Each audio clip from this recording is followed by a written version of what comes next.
Welcome back to ESA Summer 21. We are raising money for Save the Children. Links to donate can be found below the stream. We would also like to thank Twitch and ViewSonic for sponsoring this event.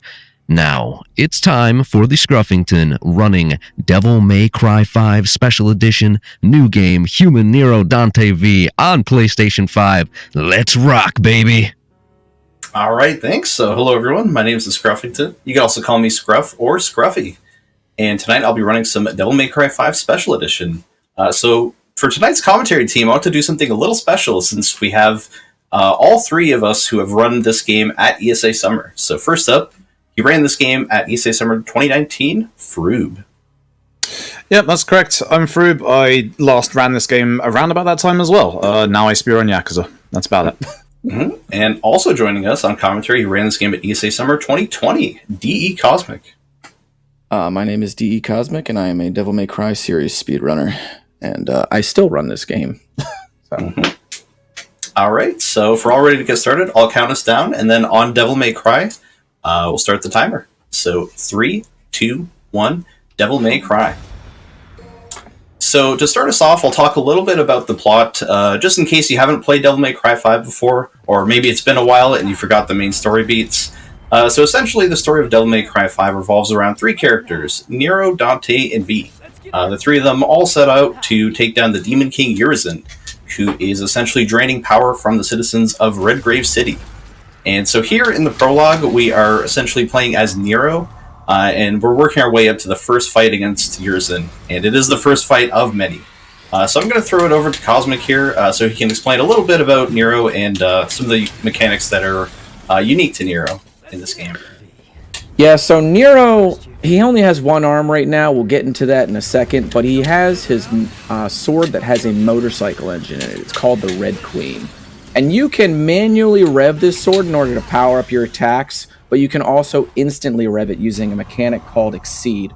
So you're going to see the flame of the sword coming off and on as Scruff times his attacks. There's about a 7 or 8 frame window before the sword makes contact with an enemy, or as it's making contact with an enemy, where you'll just be able to instantly rev the motorcycle engine on the sword, and you'll not only increase your attack damage, but also your attack speed as well. So pretty much everything that we do with Nero in this run, as far as basic attacks go, is all based around the Succeed mechanic. He also has the Blue Rose, the gun that Scruff just shot right there, and it's a double barrel magnum. It sees very little use in the run, but here it's actually used to manipulate the attacks that Urizen is doing. So in the prologue here, we will always get the same pattern of attacks, so we can get a consistent ending. You can actually beat this boss, by the way. My voice cracked again, always. But it's you can actually beat this boss. Yeah, it's always the Cosmic Specialist. But yeah, you can beat that boss, but it is actually faster to just go ahead and just do the force fail here and then proceed on to the next mission. In the next mission, we're going to be introduced to a mechanic called Devil Breakers, which are these consumable mechanical arms that are made by Nero's engineer, Nico, or Nicoletta Goldstein. And the Devil Breakers are, as I said, consumables. And they can break very easily. They're kind of these fragile hands because Nero's real hand got stolen by the Demon King Urizen. He just ripped it right off, and then the squad got bodied, and now here we are. So the first Devil Breaker is called Overture.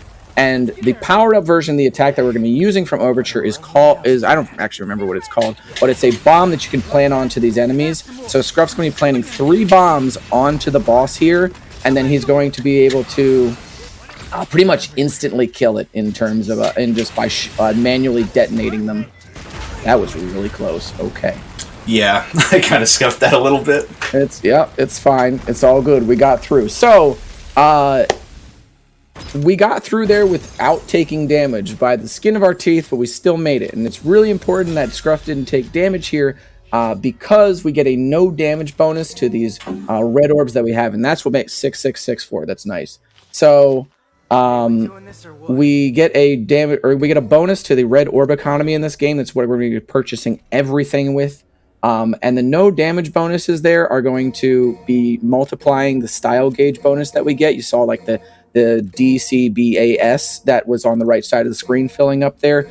The style meter is used to sort of reward you for a variety of attacks as well as doing a lot of damage. We're not totally worried about varying up the attacks because the amount of damage that we're going to be dealing out in a lot of these encounters is just kind of going to sort of override that. So we're just looking to do like the most amount of damage possible in a very short window, and the variety of attacks that Scruff is going to be using, it's all dependent on enemy health as well as the height that we're going to be getting on enemies. So here in this fight, for example, he wants to be able to kill 2 enemies per jump. So he's going to be doing 3 strikes with Red Queen, and then he's going to be doing 1 strike into the downward slam there, which is called Split. That's the other ability that we use, and it's really important for encounters like this because it does a lot of damage. And it also is an important movement tool as well because it sends us straight down. The second Devil Breaker that we're going to pick up here is called Gerbera. It's named after a flower. It gives us an air dash, and it also has a powered-up move called Petal Ray. The break ages, as I've mentioned before, are those powered-up versions of the arms. They instantly break them as well. Devil Breakers will break when you are hit by an enemy.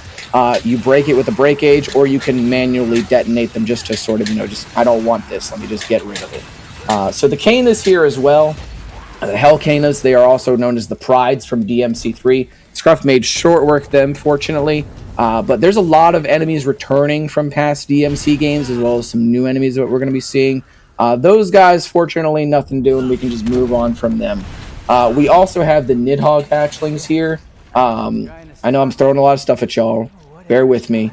We have the Nidhogg hatchlings here, which are basically this game's versions of keys. So we're going to be using the keys in order to get through the different rooms here. And it's very important that, the movement here is clean so that we don't run into any walls or anything. We also have to make sure that we pick up these certain Devil Breakers here. So traversing a level is not only important just by, make sure that you don't run into walls. It's also grabbing these breakers because the breaker spawns in New Game are actually fixed. So, except for 1 or 2 on Mission 15, which is much later in the game. So, all the breakers that Scruff is going to be picking up, this is all planned out, So, we kind of have to think in reverse order as to what we want to use, how we want to use these breakers. That's what's still one of the best strats in the game, by the way. Kicking one dude into another dude to blow up the second dude, so then that blows up the first dude along with him, is really sick. Yeah, it's really great. Yeah, Mission 2 is probably one of my favorite levels in speedrunning, ever. It is just so much fun. Yeah. The level design in this level specifically is just absolutely phenomenal. It's an amazing way to start off the game, honestly. One thing to mention about the breakers real quick as well is that because this is the special edition on PS5, the previously DLC breakers are added into the pool, but thankfully, as Cosmic said, they are in specific locations. You will see 1 or 2 of them in the run, but they are variants of the ones we already used in the past. Is correct. And additionally, in addition to those DLC breakers, we also have Turbo Mode on Special Edition. Mm-hmm. So what Turbo Mode does is it increases the work rate of the game by 20%. So it's just free time save. We literally just get to play the game faster. There's only a couple of exceptions to this that we can get into in a bit. Also, this skip here that was just done is called Pit Skip, and it's just a developer-intended skip. It's to reward you for playing through the game a second or third time. That bridge or that road will collapse, and you can just kind of hop over it. There is a fight down there, but you don't have to do it if you don't want to. So you can just head right into the boss here, Goliath. And Goliath is just this really big dude that does big AoE explosions, has these huge fists, can eat garbage and then throw it back at you with his mouth belly. But we're going to be not even going outside. After the rooftop here, we're going to be going down into the church. And then Scruff is going to be using Petal Ray. And Petal Ray, when you bounce it off of walls, it will do more damage per bounce. So in very small spaces like this, it's super strong, especially on such a big body like Goliath. That is unfortunate. I was a little worried about the bounces of the first one as well. I didn't think they were coming back for a second. I was like, okay. There we go. Smooth ending. Yes, that was a little unfortunate. Ideally, I would get through this fight without taking damage, but it's all good, because we can just no damage the next one. That's true. Just buy 2 purple orbs on 4 instead of 3, and you should be good. Yeah. What's it called? So, there is a whole other phase to Goliath there. We skipped it entirely. You can just kill him in the church there. If you have the proper Devil Breaker set up from, New Game Plus or something, you can actually kill him on the roof as well. You're not really beholden to the phases of that boss whatsoever. And speaking of the breakers that you would just kill them on the roof, it's Punchline. But Punchline in New Game is not introduced until after that mission. So Punchline is actually a breaker that we used initially to do a skip called University Skip. Unfortunately, in Special Edition, this was patched so that the old version of the skip that was super consistent and easy to do is no longer available to us. You can blame me for that. The new version is still doable. It's just a lot harder, it's a lot more inconsistent. So I don't think we're going to be going for it, right? No, I won't be going for it. Yeah, I didn't think so. But so yeah, you all can thank me for that again. I'll take the blame there. You and IGN. So Punchline is a breaker that Nero can ride like a skateboard. The breakage for it, however, is a huge slam down attack, and we're going to be using to focus on the boss here. While we also get to go to the sewers here and see the fight that we would have otherwise skipped with University Skip, we have a couple of, we have time for a couple of donations here. And a couple donations I do have, including this $5 donation from Tempest Mask 1000, referring to the last run, just sharing a bit of hype tonight on BMZ3 launch day to another amazing game made by a wonderful person. Shout out to my Mega Man 6 amigo RF, and great commentary from Creed as always. Let's put this donation toward a few incentives for the heck of it. So thank you for that donation.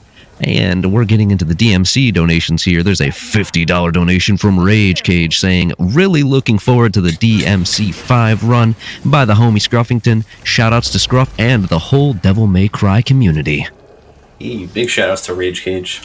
Rage Cage is a homie from the DMC 3 scene, also getting into Devil May Cry 1 as well. A lot of cross-pollination happening. Love to see it.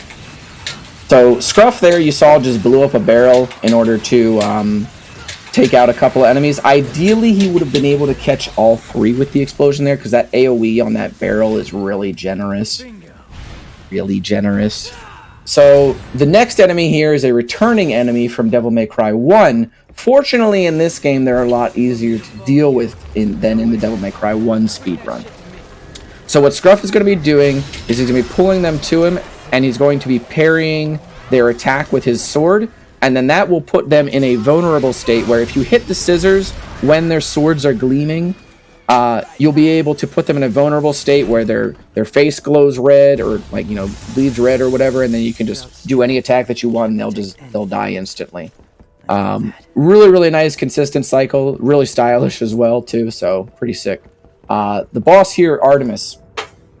So Scruff is going to look to do a certain setup on her where he's going to use the Punchline breakage, and as long as she doesn't turn more than 90 degrees to her left or right, she will always get up in the same way, and Scruff will be able to loop her as she gets up, sort of like twirling around like this. And then he can just continually do Punchline breakages and just bring her back down to the floor, and she should go down pretty much without incident. Nice. That was a really good fight. Beautiful. Okay, yeah, there we go. Yeah, that one can be a little tricky because her opening patterns can sometimes be different, and you might need to juke or dodge a certain direction, but very nice. She gave me some good marathon luck. Hey, that's what I'm talking about. So, V. This is the second character that we're going to be playing. V is a summoner type character, and he's a little bit frail, so he can't attack on his own.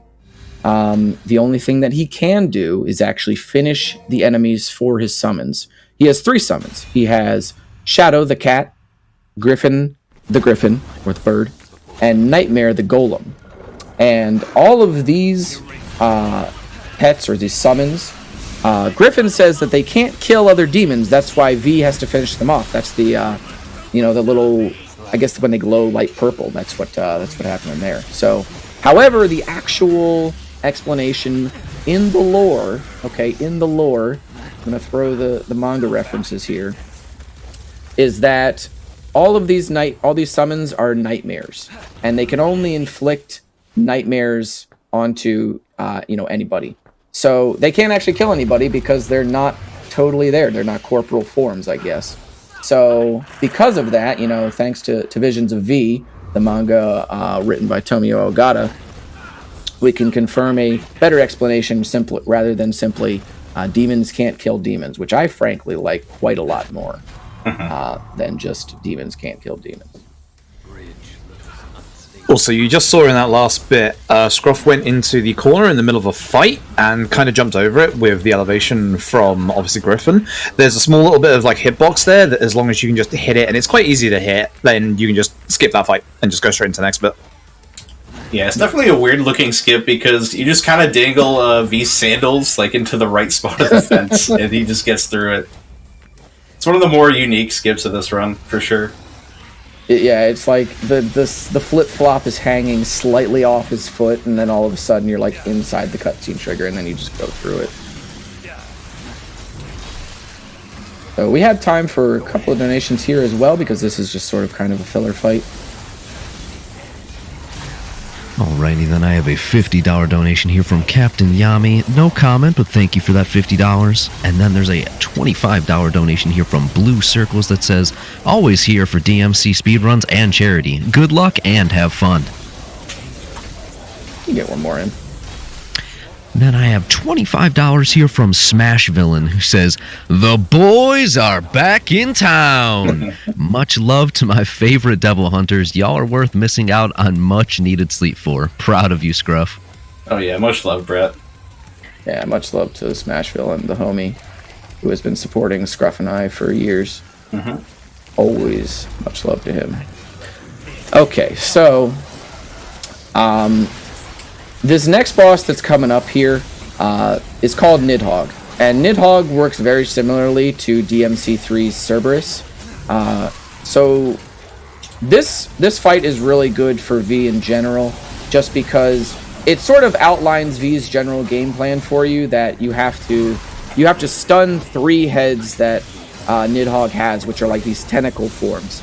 And then you have to take them down in order to stun Nidhogg himself, and then you're able to, lay down a bunch of damage. And this is really good to start understanding V's flow of combat, where you can power up the animals here. You see the devil trigger gauge underneath, the purple devil trigger gauge underneath Scruff's health bar. He's actually powering up the pets this entire time in order to make them do more damage, as well as get an extra attack during the activation of devil trigger.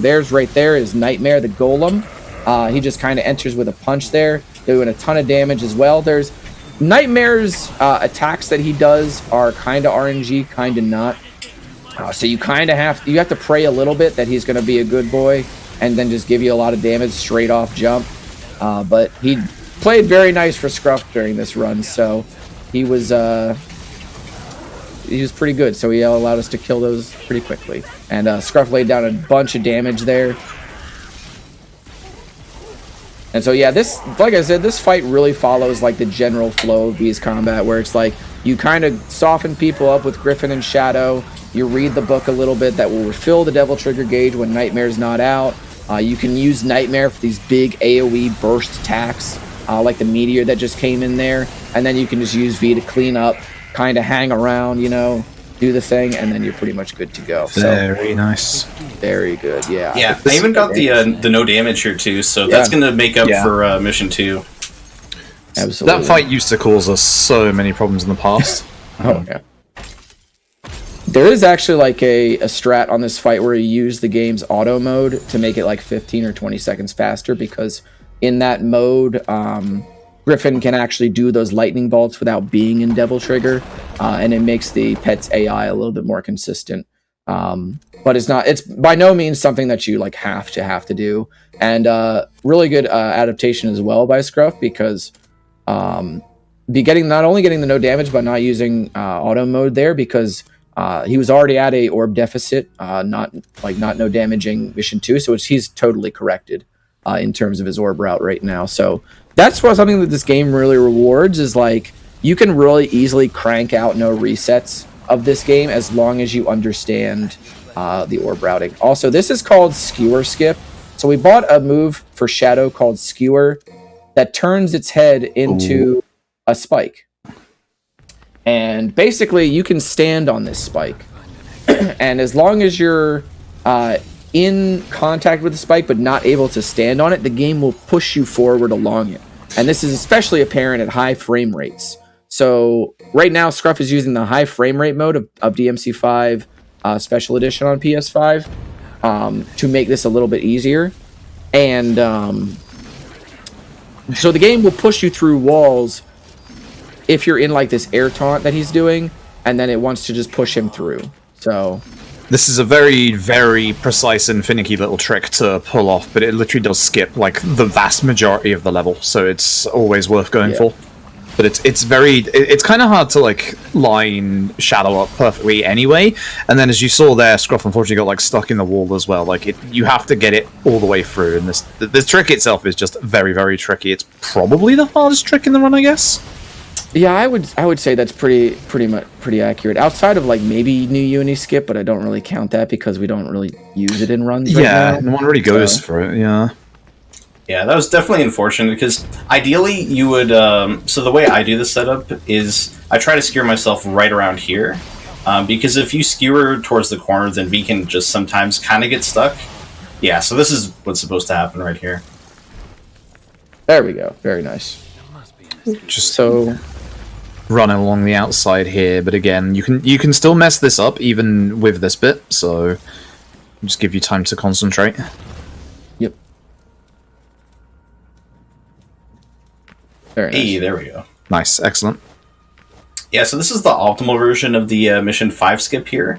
There's another version where you will have to do the fight just before our boss Garion coming up here. But we got the perfect, like, super fast version, which brings us all the way to the boss of this area. Yeah, basically what happens is that Scruff actually jumped kind of around the trigger for that fight, and then did the cane teleport at the barrel there. And the game always wants to have V travel a set distance. So when he voided out, the game was like, well, I still want V to travel a set distance. I don't care that the wall's there. There's nothing beyond it. So it's thin enough that we can put him through the wall at that set distance. So we're able to just spawn back inbounds. And then because the game is really nice to us, the way this game handles sequence breaking is very conducive to what we want to do. There's no additional hit triggers that we want to hit. We can just kind of go along with the rest of the level, activate the boss fight, and the game just doesn't care. So this game, like on a speedrun construction level, like the way it handles sequence breaks is really, really nice and convenient. It's pretty much, I think, what makes all these skips possible. And I don't think the Mission 5 skip was around when you ran this, right, Froob? At No. 19? Yeah, not at all. We played that fully legit the entire time. Yep. Those were the days. The bad old days. Listen, I had to. See, this is why I have the three of us here, you know, because we can offer unique insights on this game. We can talk about the lore of this game at ESA. I'm just the salty old grandpa in the corner going, "Hey, you kids and your 4 times judgment cuts all over my lawn." Oh boy. Alright, so we're actually going to take control of Nero again on this mission. This mission is just a boss fight. It's called Gilgamesh. And basically, welcome to DMC's version of Shadow of the Colossus. I hope you like that game, because I do. That game's sick. So Scruff is going to buy a couple of upgrades, as well as grab 7 overtures, and then he's going to be setting up 3 different magazines. The first one is 4 overtures, which we'll use for this mission. The second one is an overture, 2 Gerberas, and then a Helter Skelter, which I'll explain in a sec. And then there's a Buster Arm, which I'll also explain later, and an overture. So keep those in the back of your mind. We'll get to them. We got this on lock. However, here's Gilgamesh. So we got to get on top of this boss. Also unfortunate there. Nice little troll from him at the start. Yeah, classic Gilgamesh. Classic marathon Gilgamesh, dude. We hate this boss. I think this boss is all right. I'm just so nostalgic for Shadow of the Colossus, dude. You know, it's nice. Now, I'm not nostalgic for this, though. I'm not nostalgic for when it gives you bad RNG. That's just I was going to say that this is looking very familiar to back in my day. But basically, what we want to happen there is we plant, 3 overtures on Gilgamesh, and then we can blow it up. What the heck is going on? He's being evil today. Yeah, this is like the worst I've ever seen. He's just, dude. He's still throwing spikes out. That is actually crazy. Goodness. He shouldn't be this aggressive. What the heck? He knows he's on ESA, dude. He's like scurrying around. He's so shy right now. He's like, I can't do it, man. It's your big marathon moment? No, it's my big marathon moment. He's trying to make me go overestimate. That's what it is. So Scruff actually retained one of the overtures there, not only so we can do extra damage with the move called Battery there, the giant electric hand, but this is also because if you have leftover versions of a Gerber or of an overture or any Devil Breaker, I'm sorry, it will fill up whatever mags remain. That's why we bought 7 of them so that we can continue to fill up the magazines after this one. So that overture there will carry into when we take control of Nero again on mission 8. Now this mission here, mission 7 again, is another mission that's going to get skipped entirely. This is called Newer Skewer. So that we got Sewer Skewer and now Newer Skewer. Fun fact, we actually used to do V on this mission around when Fruit was still running. We used to do V inbounds on this mission. And then when I did this run, I think by the point that I did this on ESA, it was back in, I was doing out of bounds with V, but prior to that, we actually did Nero out of bounds, or Nero inbounds on this mission. So this mission has gone through like 3 separate route revisions in a couple of years, which is just wild to think about. And it's really interesting, depending on what you're supposed to do, the character that you pick on this mission changes entirely. Very nice. Very clean. Yeah, we never had anything like this back in my day. Skewer, we had ideas for Skewer in terms of damage implementation, but the actual usage of Skewer to be able to push yourselves out of bounds wasn't a thing back when I was running it. And just, you've already seen like 2 or 3 big skips with it already, and there's more to come. Yeah, and I think like probably at some point, even if like these skips weren't found, like Skewer is just such a great move that V has. Lots of damage, can do like even crowd control because it can hit multiple targets at once. Huge range as well, like even just in front of Shadow. So just a really great like addition to the route in general, in addition to like the combat rooms that we do have to do with V outside of like doing these skips. Very nice. Good salvage there too on the you saw Scruff stutter a little bit there on the escalator because the collision on these escalators is really thin. But so he almost he almost fell off, but salvaged it, so we're good. And this next fight here is going to be called the Angelos, and Scruff is going to be looking to do an exploit called the Angelo exploit, where if you parry the Angelo with the giant claymore in this fight, it will go into a finisher instant kill state, and it will bring its buddies with it. However, Nero is going to try and sabotage this. Oh, there we go. That's what I like to see, baby. Oh, nice. Excellent. The sound of those shields breaking is just too satisfying every time. So, you saw there, the enemies went into an instant kill state, and Scruff had a very small window before they reverted back to their normal health values to do the finishers. So, grabbing that kill on the big knight there immediately saves a ton of time in this run. That was almost optimal too, because the optimal kills you can get there is 3. He got 2. So really nicely done, dude. All right, so I guess we could do a couple more donations here too, because we just got 1 fight, and then we have a few elevators coming up here. Alrighty then, I would like to remind everyone that we are actually really close to meeting our next milestone. We are $6,450 away for meeting the donation total from ESA Winter 2021. We're very close. We can totally make it. And while we're at it, I would like to remind you all of the amazing cause we're supporting while we're here, and that is Save the Children. Save the Children was the first global organization devoted solely to serving children's needs and securing their rights. They are often the first or only child-focused organization working in the hardest-to-reach places where it's toughest to be a child. As a result, Save the Children's teams have been proactive in preparedness for pandemic threats. Alrighty, so what's going on in the story right now? So, as I said, the squad kind of got bodied in the prologue to the Demon King Urizen. So at this point in the story, Nero has decided that he's ready for the run back. He's got his devil breakers. He's got a lot more confidence now. He's like, you know what? I'm ready to take on Urizen again. So he kind of goes off on his own while the rest of the characters are going in search of Dante, who is mysteriously absent in the game so far, despite the game, despite being the flagship character of the series. So more on that later. This skip coming up here is just kind of built into the level as well, sort of similar to what you saw on Mission 2. In a couple of Nero's missions, there are these branching pathways.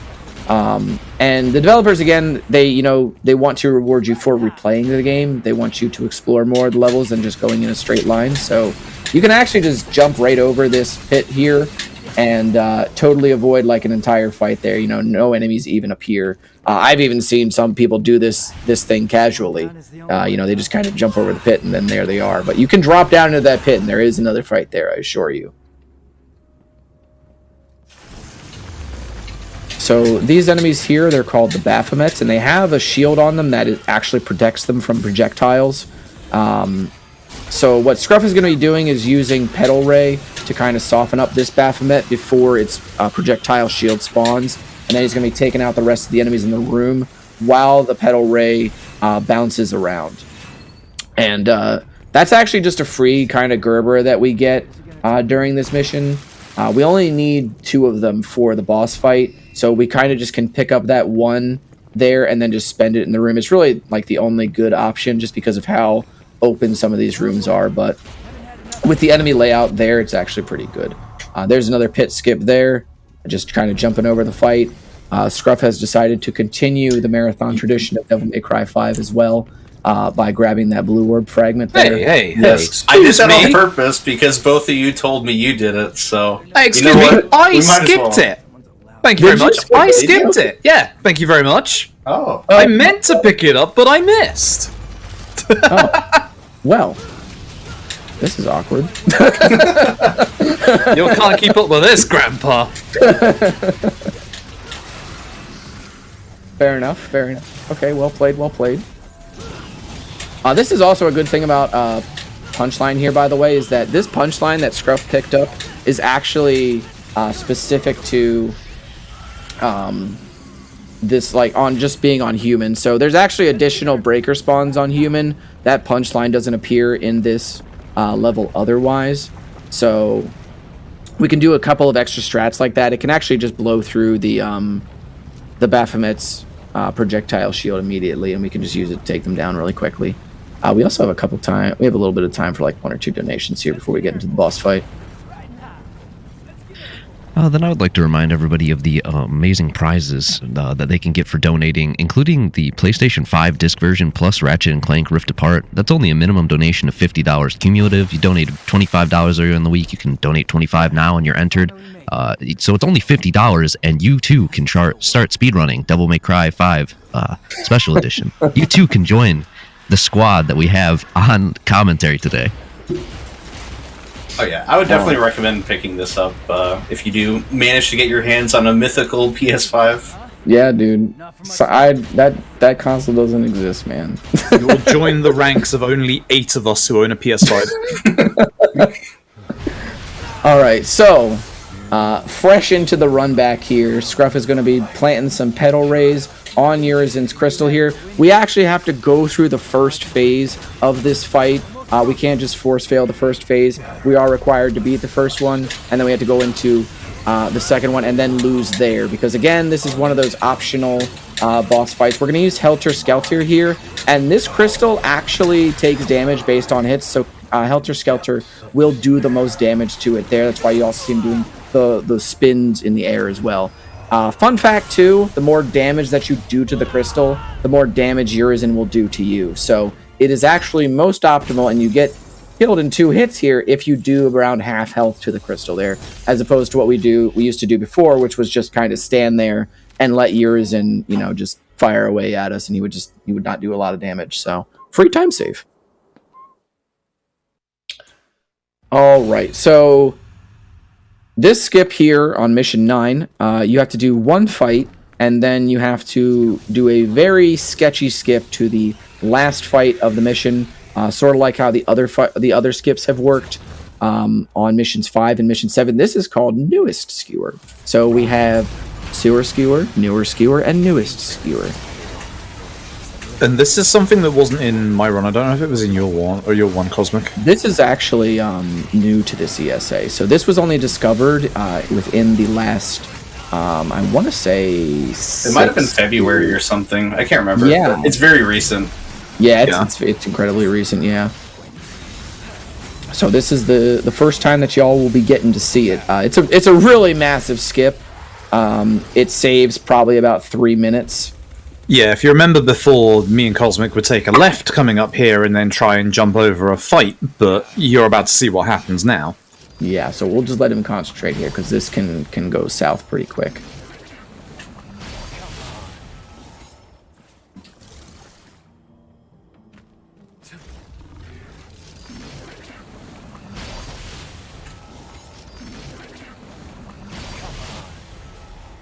Yeah, so I want to land on top of the skewer here and then walk on it for a little bit and then glide towards the left. So there's a lot more steps involved in this one compared to the other skewers, so it's a lot trickier. Mm-hmm. And you kind of almost have to go at it blind. This should be good. Hey, we got it. Hey, let's go. Very Excellent nice. job, dude. That's what I'm talking about. If you can't tell, obviously we're in the very final room of the level, so even if you mess up once or twice, it's well worth continuously going for this, because this is it. This is the end. Yeah, and this actually skips my voice cracked again. This actually skips 2 skips that the ones that Fruit and I did during our ESA runs, which were Coffin Skip and Tree Skip, which skipped 2 other fights. So this only skips about 2 fights, I want to say, but it skips a ton of movement and like skipping cutscenes and a lot of setup for the other skips. So like I said, saves like 3.5 minutes. It's huge. Also saves the potential of soft locking with the Baphomet. Yeah, that too, yeah. All right, and then with that, we're actually going to get into the best part of the game, where we're going to get to play Dante from the Devil May Cry series. So, Dante is the walking Swiss Army knife. We are able to, while the other characters have these sort of set, things that they have on them all the time, we can change up Dante's fighting style at will. We can change his weapon, his sword, or his guns at will. He just has a lot of tools at his disposal. We just have to know when to switch to them. He starts this game off not only with his signature broadsword and pistols, he also starts it with the Balrog gauntlets as well as a shotgun. And the Balrog gauntlets in this game are extremely strong. They have a mechanic called ignition, where the main way we're going to be acquiring ignition, which increases the amount of damage you do, as well as gives you access to certain moves later. While you're in that stage, is we're going to be landing 10 hits while in the punch mode. There's a punch kick mode and a kick mode. And if you're in kick mode, you just hold down the melee button, and then you'll get the heat up that way. However, nothing doing, we're going to be getting those punches in. So these first couple of missions here, you might notice that we kind of fight these Impusas at the beginning of every mission where they introduce a character, and we also don't buy abilities at the beginning of these missions because the game wants you to play the character a little bit against these weaker enemies before you even have a chance to buy abilities with them. So it's not going to let you buy abilities at the beginning of these missions, and it's going to have you fight these weaker enemies. So it kind of tutorializes itself pretty naturally. And it does this even, a little bit cleaner with Dante, because this mission here starts on, like parallel to the prologue. So we're actually going back about a month from the events of Mission 9, where V finds Dante and is about to, wake him back up from being, bodied by Urizen. So Scruff here is going to be buying Swordmaster level 4, which gets him the real impact move, which is a big uppercut like a Shoryuken. He's going to get Trickster level 3. I almost said Trick. I almost said the abbreviation. Trickster level 3, which is going to give him a teleport. He's going to get Ignition 2 to extend the general duration of Ignition. and he's going to get a move called Stinger, which is a dash forward with Dante's sword. Kind of a mainstay in DMC speedrunning. I can't think of any DMC speedrun that actually lacks that move. It's just so essential to his kit. And there it is. This move here is Real Impact, and it's basically, if you're a big fan of Street Fighter, you're going to love this, because he does a huge Shoryuken. It's really powerful for the speedrun, too. It's, I'd say, our biggest source of damage for most enemies, and even most bosses in the game. Yeah, you just send people to the Shadow Realm with this move. Like, a lot of enemies just don't get to play the video game. And there's the parries again there. You gotta kill him with the Rose, dude.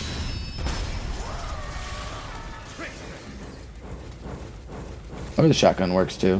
That's fine. Yeah, that's the way I do it, dude. That's fair. I mean, you could have just gone for the style and just thrown the Rose. That is stylish, though. Are you telling me you're not a fan of Prop Shredder? I mean, like, you have to do the prop shredder, and then you throw the Rose, and it's like... Okay. You know what? Next time. Okay, fair. Yeah, fair. So, Scruff actually does this room a little bit differently than I do. What I do is I go over to the right, and I actually do a Stinger in Devil Trigger, which is Dante's powered-up state. It's in every Devil May Cry game. So, this, it increases Dante's attack speed, increases the damage output. The trade-off is that he can't stay in it indefinitely. And it also powers up certain moves. So Stinger in Devil Trigger actually produces a vacuum effect that pulls in enemies and does multiple hits of damage. So you can really use it for crowd control a lot in the run. It costs separate Devil Trigger other than the normal Devil Trigger consumption. But yeah, it's really strong.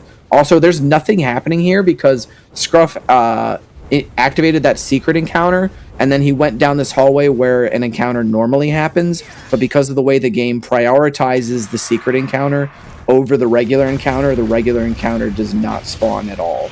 So that's not even a glitch, that's just an exploitation of the way that the game's encounter priority system works. And it's one of those skips that works when nothing happens. And you saw him also there using the shotgun in order to bring the bats further to the ground, so that we don't really have to chase them too hard, especially the bats that's on fire. One of the benefits to the higher Trickster level as well is the ability to teleport towards the enemy, which is what obviously Scruff's doing with the bats as well at certain points. Yep. And obviously using the Devil Trigger there to be able to survive one hit before being flinched, which helps out a hell of a lot. Oh yeah. I think it's technically super armor on Devil Trigger, where you could just kind of tank hits. So there's some setups that we do in the run where you intentionally will take a hit just to be able to land something like a real impact on an enemy, and it will just pay off in dividends just because you spent the Devil Trigger that way. It's a nice get out of jail free card if you mess something up. Oh yeah, absolutely, that too. Like the Queen and Pusa grabbing onto you. Yeah. True, man. That used to get. I remember old Urizen as well. True, that's also true. There you go, right there. See, now you see really the power of not only Real Impact, but Real Impact specifically in Devil Trigger, just really going to town on these enemies.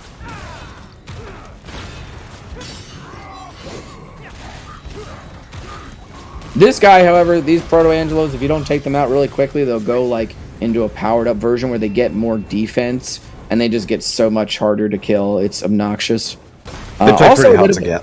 Oh yeah, and a little bit of a change here as well from the routes that you saw at past ESA runs is that now on human difficulty specifically, we actually fight Urizen on this fight. So he does so little damage on human that it's actually faster to just go ahead and use 4 real impacts in order to take out the crystal entirely. Thankfully, I haven't seen anyone soft lock this bit ever since I managed to do it. That was something, dude. I remember that. For whatever reason, the crystal broke and the no cutscene played, so Froob just real impacted a Urizen that was sitting idly there in the chair with no AI loaded in. And it must have been locked in the room. It must have been the same time frame where it would have normally changed out of the level or something. But also we used to pick up the Kalina Ann in that battlefield, but we don't anymore because we have a gun that's way stronger, but it's a hat. Oh yeah. That's quite a sentence, to be honest with you. Hat stronger than dual cannons. Trust us on this one. You will see. Yeah, you're gonna see a hat trick. Would that just be using trick while you're wearing the hat? That's called a hat trick. I think now is a good time for a donation or two. I guess I can take my eyes off of Dante wave dashing across stages for one donation. We got $20 here from Chaos Angel, who says, best part about DMC5 at marathons, we always get to see Dante. 10 out of 10 would get up at 6 a.m. for that again. Good luck with the rest of the run, and shout out to the DMC speedrunning community. Oh yeah, big shout outs to Chaos. Oh yeah, Chaos. Very cool person. I'm not a fan of ruin. What Chaos is referring to also is that with the point that this run is at now, there is points of points of streams where Scruff and I will go, 2 or 3 streams, which amounts to probably about 12, 16 hours of just never seeing this character because the early game with Skewer skips is just so volatile now. Yeah, you saw how much time I lost with Mission 5 skip, and considering that we have to do it 2 more times after that, the run has just become so much more volatile now, but it also makes you appreciate getting to this guy more because we don't see him nearly as much as we used to. Yeah, and I mean, if you don't see the coolest character in the game as much as you used to, it really makes you appreciate the small amounts of time that you get to spend with him. So, and the nice thing is, even though the Skewer stuff is a bit more unpredictable, this mission is one of those that is very predictable and usually goes pretty much the same way each time, and you will see some very big styling on the boss at the end. Oh yeah, this is definitely, I think, my favorite level. All the fights are just very quick, snappy, have a lot of good rhythm to them. As well as a lot of really good setups, and the boss fight is Cavalier Angelo, which is my favorite boss in the entire game. So right there, we already know that the Proto Angelo is going to spawn. Scruff is already readying up that ignition to get the real impact ready. Immediately just going to move right over to these bats as well, and then just start taking them out. Okay, Mr. Guardflyer. All right, I see you. Yeah, those trickster dashes were not intentional, but it looked cool. Okay, Donguri. All right.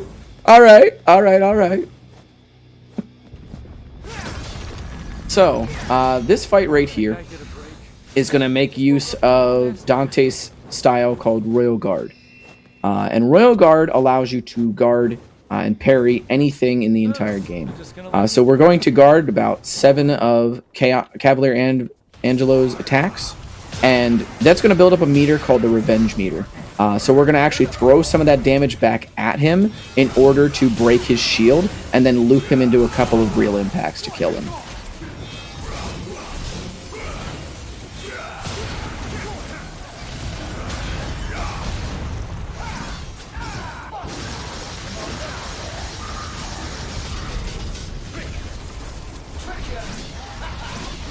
Unfortunate.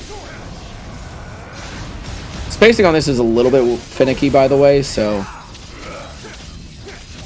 Cavalier Angelo can very easily, mess you up on this fight if he's just even a smidgen away from you. That's right, gun him down. Yeah, unfortunate. So, that was a little unfortunate, but we recovered, so it's all good. That's fine. Yeah, it's all good. But ideally, you kill him just right before he teleports. But unfortunately, he stepped back just a hair too far, so Scruff's release there just barely missed into the real impact. So kind of unfortunate that the boss did him like that, but it is what it is. So now but fortunately now we get that boss as a weapon. The weapon is a motorcycle that Dante is going to wield like a sword. So if you needed another reason to play this game, in case you didn't think it was cool enough already, not only does one character have a sword with a motorcycle engine in it, another character has a motorcycle that they use like a sword. So Cavalier, voice crack number 3, Cavalier has a system called gear. And it goes gear, top gear, and over top gear. So you can actually see the wheels on Cavalier here get orange. And that denotes that it's going to be doing a lot more multi-hits as well as doing more damage in general. So you have to delay your strings a little bit in order to get this to work. It's kind of just like Dante revving up the handles on his own bike there. And that just makes it so that the moves in general or the strings in general will just, dish out a ton of damage. So if you don't want to master these strings at all, you just kind of want to let them rock out a little bit. This skip right here also is called Gargoyle Skip. This is another thing that the developers actually put into the level just to allow you to, get through it really quickly. So kind of another nod to like them just being like, yeah, let's let the players, experiment with the movement techniques here, see how they get around, because normally you would have to go through a lot of these tunnels and fight a ton of enemies in order to get to the blood clots, in order to open up the statue to go to the boss. But if you know your movement techniques well, then you can just skip off of it. Yeah, and the cool thing is they actually give you a bunch of orbs at the end of this mission because you did it by not using any of the keys. Yep. Yeah, it's just really cool of Capcom to just reward players like this. Yeah, absolutely. It's a very nice little like nod that it's like, yeah, we were thinking about different ways to get through the levels. So between this and like the multiple branching paths in Nero's levels, it's really cool to see that they were thinking about multiple playthroughs of the game in that manner. Yeah, it reminds me a lot of games like Super Mario Odyssey, where you would exploit the game's mechanics to reach certain places that you wouldn't expect.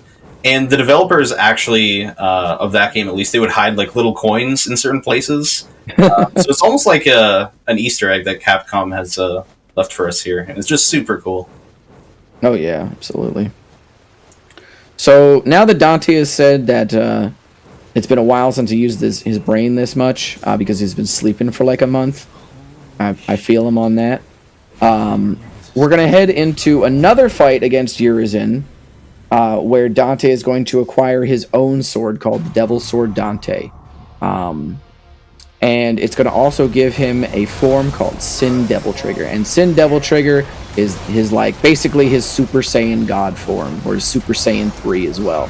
It's his big anime power-up form, does a ton of damage in it, can just swing for the fences and do all that damage, and then we can maybe get the one cycle here. No, unfortunate. So if you're just a hair too high in this fight, you can actually land before Urizen, while Urizen is actually swinging his tentacles, and then he will just kind of drop to his knees, and you'll be able to just immediately take him out.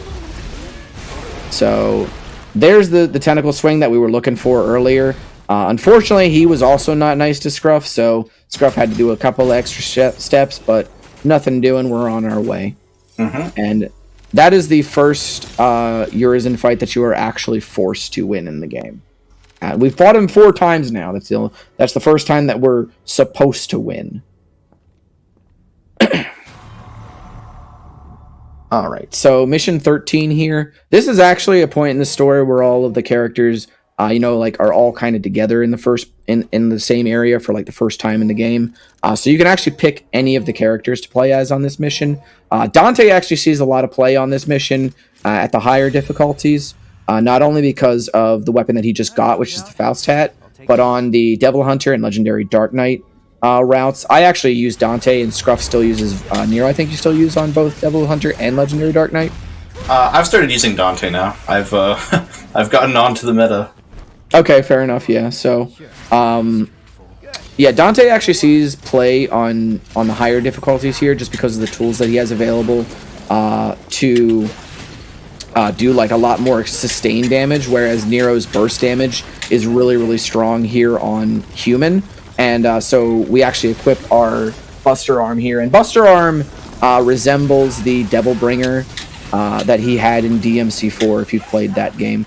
It's basically a grab. So the grab that Scruff is using on these spawners here is just going to take them out really quickly. And the amount of damage that this does on human is really what makes Nero the meta pick on this difficulty, whereas the tools that Dante has to do extended DPS on the higher health targets of the higher difficulties make him the better choice there, as well as the economy in the early game for this mission, or this difficulty I should say, is a lot tighter, whereas the late game is a lot more lenient. It's kind of flipped in the other difficulties. So Dante actually generates more orbs per mission clear than Nero on these missions, so that's also why we picked Dante on those higher difficulties, because he can just generate more orbs to make that orb route really work.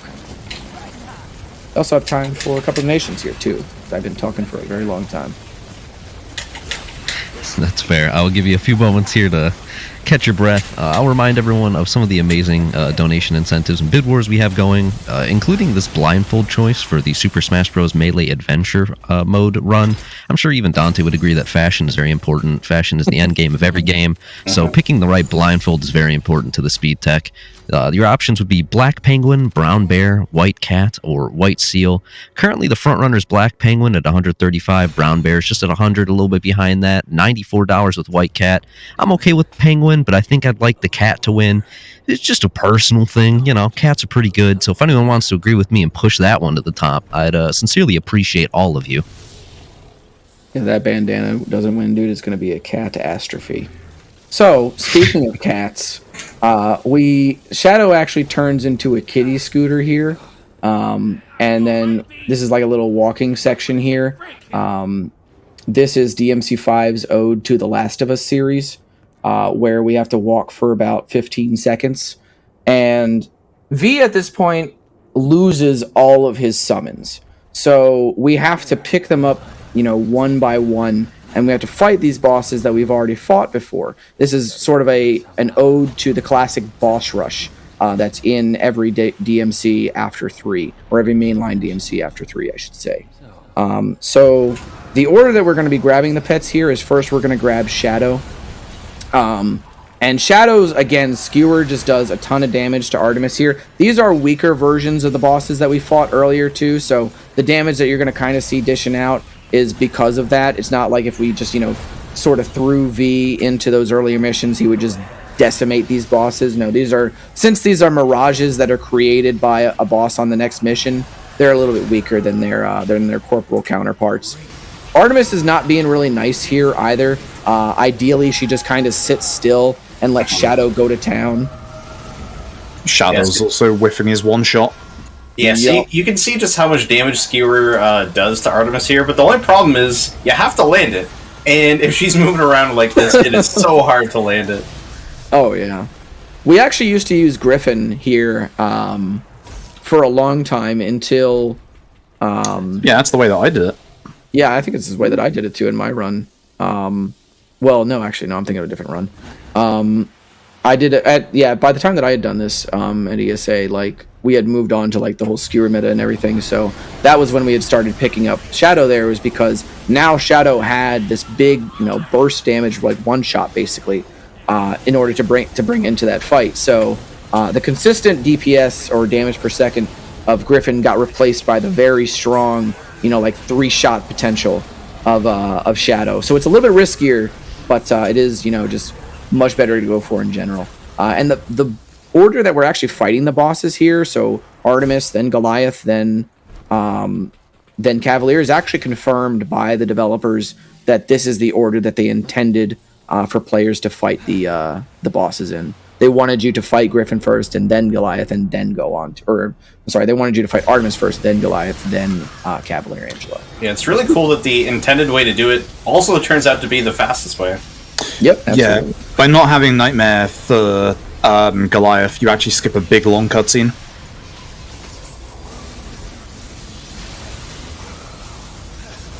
I kind of miss that cutscene sometimes, dude. Yeah, me too. It's been too long. Kid. I love that finisher too. That's like my favorite V finisher in the entire game. Are you going for the V skips on this one? Oh yeah. Okay, cool, sick. All right, so there's like 2 last Skewer skips here. We don't have any names for these because they're so small. Normally on this level, you would have to go ahead and just, blow up a few more blood clots, and then the vines would move out of the way from the Clyfoth tree, which is like the tree that's sort of been ravaging Red Grave City, as well as like the entire, like Devil May Cry team this entire time. That's what we're inside of right now, is the Clyfoth tree. The vines would move out of the way there, and you just kind of continue on your merry way. But you can actually just kind of morph through the collision on these by using Skewer, go figure. And they don't save a ton of time, but they're good to show off for marathons here. Oh, yeah. You know, this is ESA. Might as well go for all the strats here. Oh yeah, absolutely.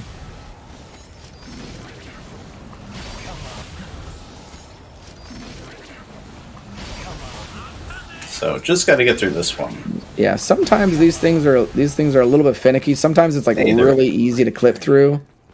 Hey, there we go. And then other times it's like you move forward like an inch, and then there you go. You're good to go. Then the kitty scooter back down the hill, and everybody can wave goodbye to V, because that's the last that we'll see of him for the rest of the game, except for if you go for the safety strat on the next one. We'll see him for like 1 second, but yeah, so... That is not the last we'll see of his pets. True. So stay tuned for that. True. All right, so we're going to be taking control of Nero again here. The 3 characters after mission 13, they diverge, which is why these missions are called Diverge, or Divergence. And this is one that's gone through so many different route changes over the years. Oh, yeah. So there's, I think, technically, if you took into account, like, the left or the right paths, you could technically have, like, 3 different ways to go through this mission or something like that. If you went, like, left and then right and then right and then... yeah, there's a lot of different ways to go through this, but just know that taking the left path and then the left path again is the fastest way to go through this mission. So we skipped that entire spikes room too by just, you know, hopping right over all of it. And then we fight the Beyblades here again.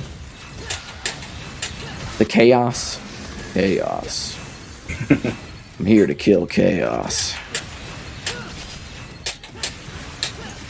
I think these are the last ones we're going to kill in the run, actually. I think... no, there's some on mission 16 now that I think about it. There's 2 more on mission 16. The wheel. Oh, yeah, you're right, yeah. Yeah.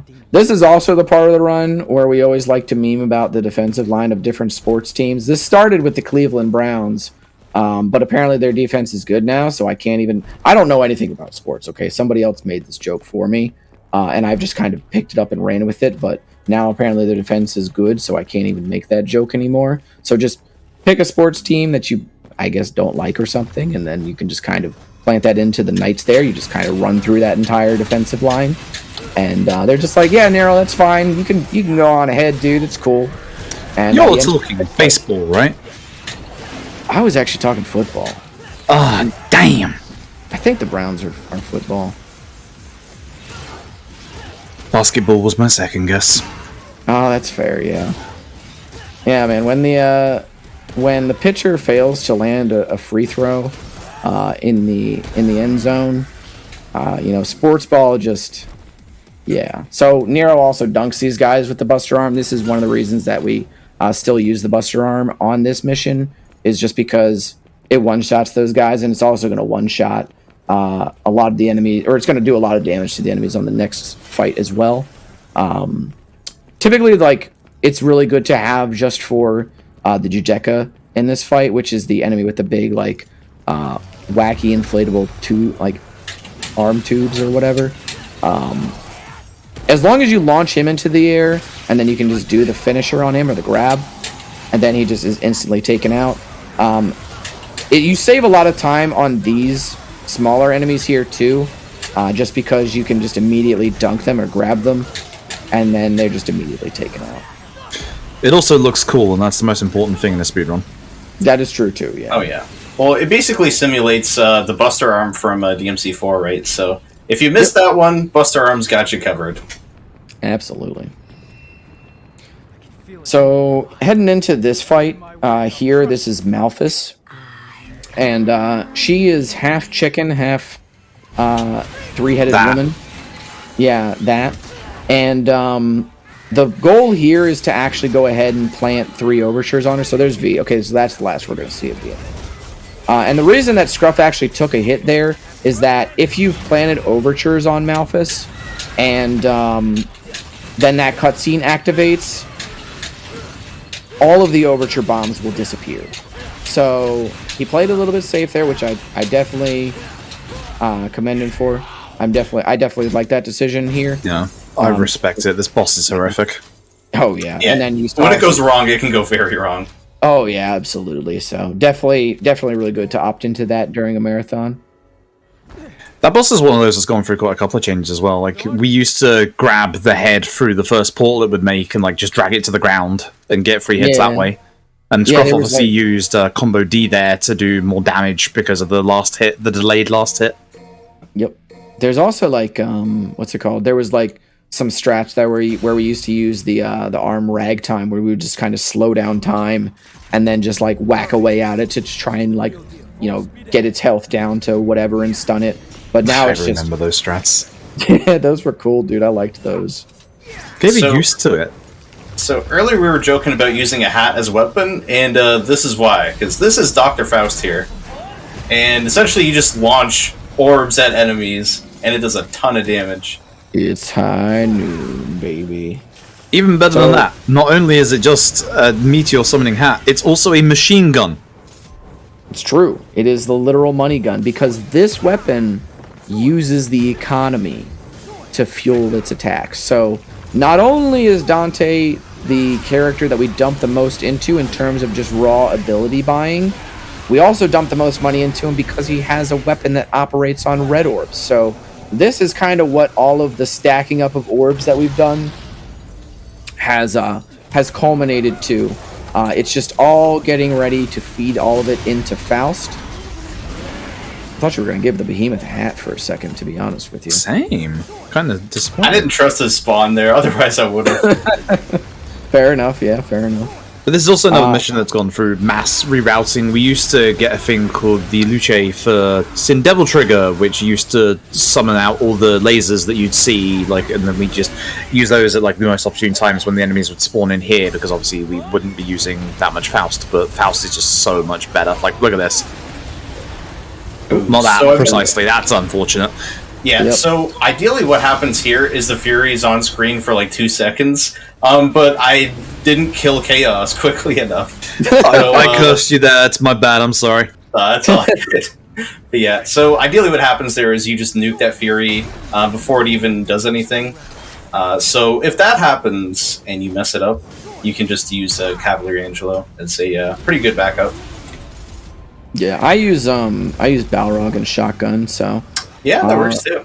Yeah, this is the cool thing about this game too, is like there's very small things that Scruff and I do differently, but they both work, you know. So there's a little bit of room for expression in this game in terms of what you actually want to do on different fights and stuff, or how you want to salvage certain situations. And the game definitely like rewards adaptability in terms of like especially when you're just doing marathon runs like this, you have to salvage a lot of things, or maybe some enemies don't cooperate sometimes, so just using like raw knowledge of the game, you can kind of make up for not getting optimal RNG, so to speak.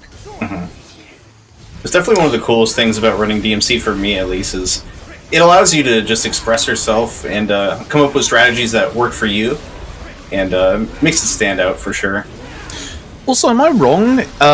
When you use your Devil Trigger in regards to the weapon that you have equipped, or the style even, it changes like whether you have like the spinning blades on you, or like the summonable like homing blades?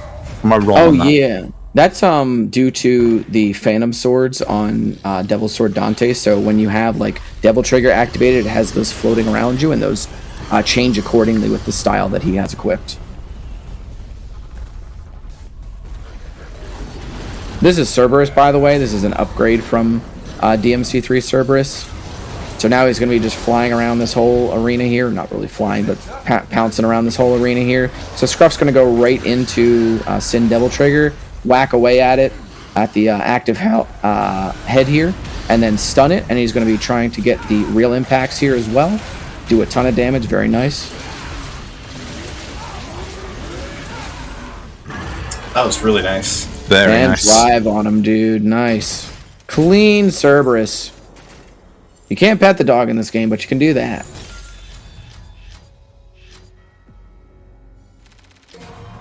This next mission here, pretty much from here on out, we're going to be fighting like a lot of bosses just back to back.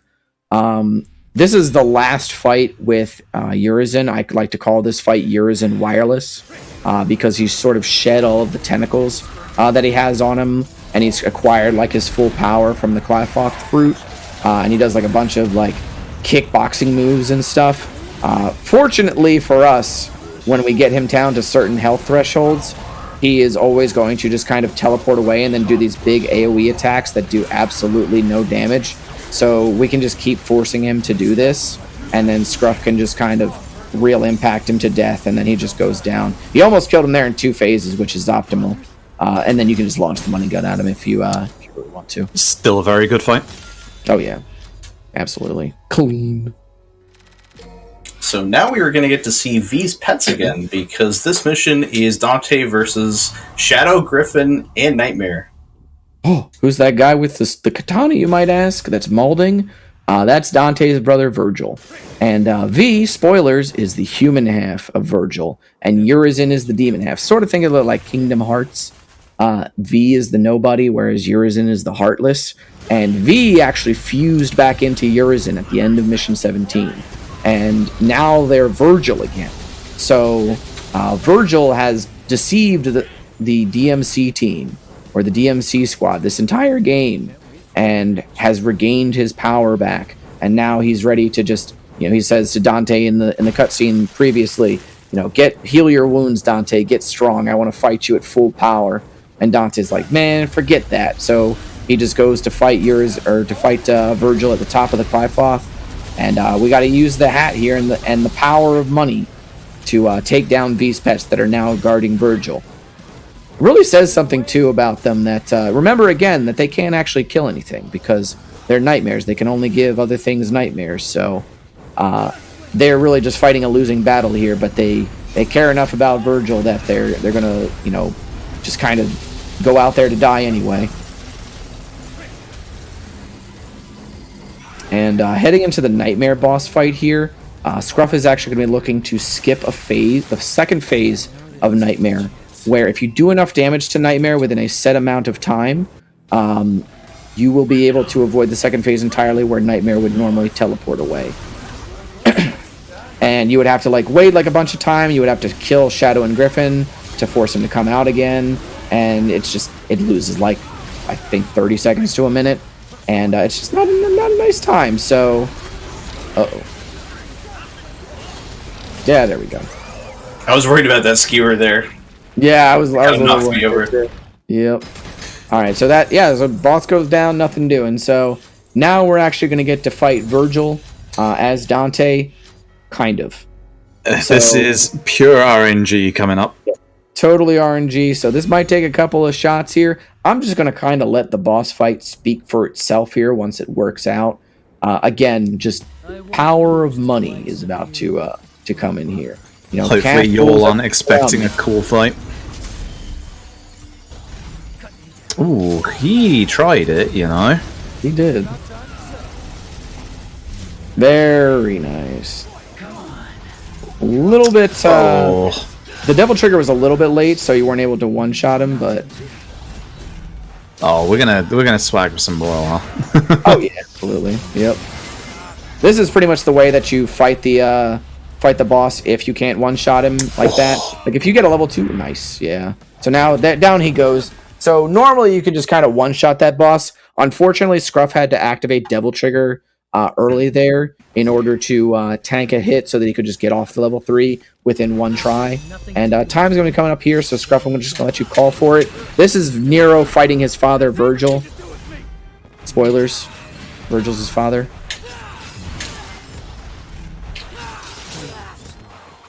He's acting up today as well. Oh, yeah. Absolutely.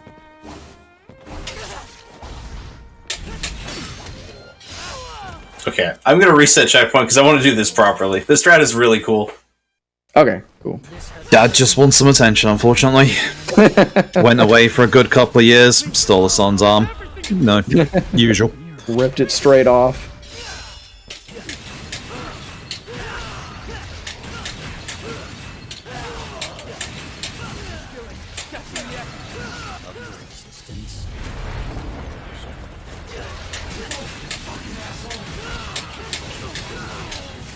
And time. GG, dude. GG. Good run. Yeah, so on my screen it's 112.56, which is pretty good. That's pretty nice, yeah. It's better than my practice run. Hey, very awesome. Yeah, so that was Devil May Cry 5 Special Edition. I guess before we sign off here, I did want to give a few very quick thank yous and shout-outs, if that's all right. So first I want to give a big thank you to ESA Marathon for having me here. It's been really cool to run this game, and I'm very glad to be here. I also want to give a big shout-out to our host, Zenity, here. And I also want to give a huge shout-out to the entire Devil May Cry speedrunning community. If you're interested in running the games, feel free to check them out. Last but not least, I want to thank my two commentators here, Faroob and Cosmic. Both of you have really paved the way for me to be here running this game, and it is just super cool to have the whole ESA trio here together. So thanks for being a part of this. Other than that, I did want to say that me and Cosmic are working on a guide for this category. So that'll be coming the next few weeks or so. So stay tuned to that. Other than that, if you're interested in seeing more of me, feel free to follow me on Twitch, Twitter, @TheScruffington. I run a lot of Devil May Cry and action games. Yeah, Faroob and Cosmic, do you have anything else you want to add? Great job, dude, and much love to all the DMC folks. Oh, yeah. Yep, same from me. All right, well, that's it for us. Thanks, everyone. Friends, put your Devil Bringers and Devil Breakers together, tip your Faust to the power of money, and give the Scruffington a round of applause on a fantastic run, and DE Cosmic and Froob for the fantastic commentary. Coming up next, we have Mitch Flower Power running Chronos Before the Ashes, any percent, no wrong warp, on PC, just after this setup break.